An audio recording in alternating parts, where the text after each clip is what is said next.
Good morning, everybody. Welcome to another Daily Market Report brought to you by Mike Bjork. Today's Hump Day. It's March 8th. Hey, we got a few economic data released to go over today, and today it will be starting some of the employment numbers we're going to be really kind of keeping our eyes on this week. So today happens to be the ADP employment. This is the private sector. Tomorrow we'll get the weekly jobless claims, and then Friday we'll get the unemployment rate as well as what the Labor Bureau statistics release on Friday. So that's the big number we're going to be really looking for. So back in January, we had 261,000 new jobs reported from ADP, and it came in a whopping number of 298,000 new jobs created for the month of February. So pretty hot numbers right there. And of course, market, kind of mix on that. We'll kind of see as we go. We'll kind of talk a little bit further about it. So we also got the productivity for the Q4, and this is the final version. So the last revision came out last month at 1.3. It was supposed to go up to 1.5%, and it stayed the same at 1.3%. So this is the final number for Q4. Now, the big thing about this is productivity really didn't go up all that much for the year. It came in at a pretty slim margin at 0.2% for the whole year of 2016. For a nice, stable, and productive economy, we need it much higher than 0.2%, and 2016 really wasn't quite there. On the other hand, we also got the unit labor costs, Q4. This is kind of an inflationary number, so this is something that we're going to also keep an eye on. If we're going to keep an eye on, we know definitely the reason why is because the Fed is keeping an eye on it, because this is helps push inflation.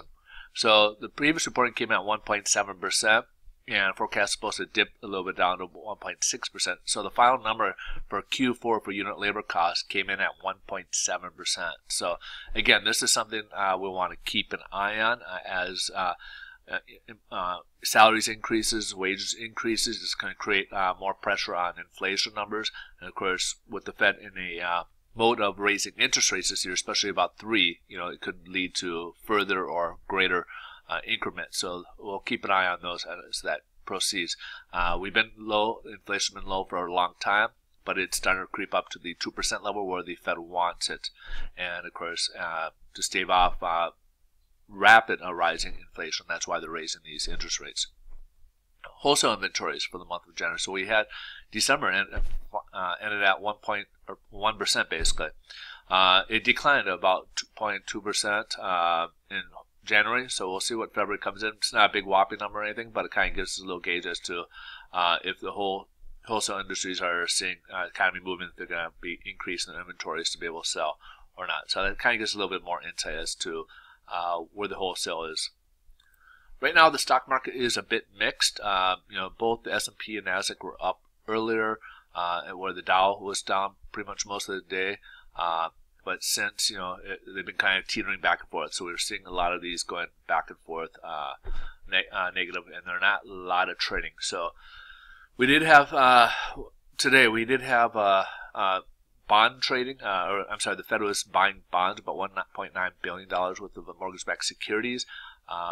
We'll see in a bit how that's affected, but also the Treasury was selling quite a bit of out there, quite a bit of treasuries out there as well. So that with that influx of capital out there, it could, again, that more supply than demand to meet it. So we'll take a look at that one second.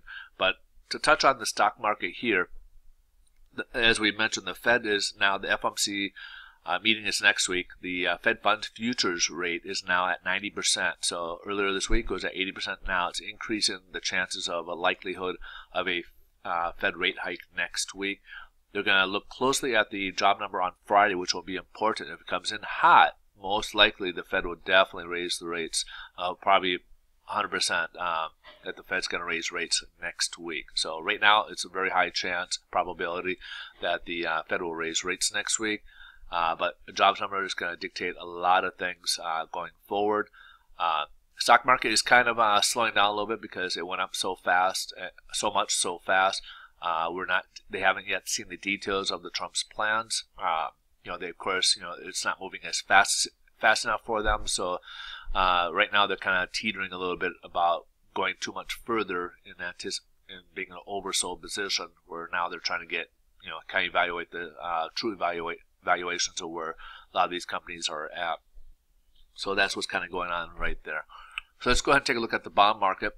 And right now we're starting to get a little bit of a trend of a downward here. So that's why I said this week, Monday and Tuesday, be careful. If we break below this, which we did today, yesterday we broke down below it, and then today we started off lower. So again, that oversupply of treasuries is really kind of hurting us. So the treasury yields are going up. It's over I think the last time I checked was around 2.51, and it could be a little bit higher as the day progresses today as a result of that. So once we get to that 2.6, 2.61 level of the treasury yields, we have quite a ways to drop. We could drop down quite a bit, and as a result, rates are going up. So right now we're down about 31 basis points from where we left off yesterday, which again, it's a lot more, and the rates have jumped up a bit. So unfortunately, we do got more room for potentially higher rates here. And if we get that hot number on Friday, look out. It will probably get worse than it gets better. So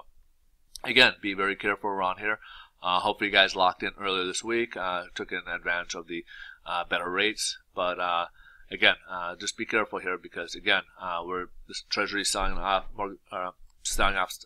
treasuries, and there's not enough buyers out there to buy it, and it's we're getting oversupply out there, and it's just lowering the prices right now, which is of course increasing the interest rates here. All right, folks, sorry it's kind of long and drawn out here. Hope you guys have a wonderful day. If you guys do want more data throughout the day, just come over to Twitter. You can find me at Mike Bjork, and I do post throughout the day. You can get your updates on that as well. Have a great day. We'll see you guys tomorrow. Thanks for watching. Bye-bye.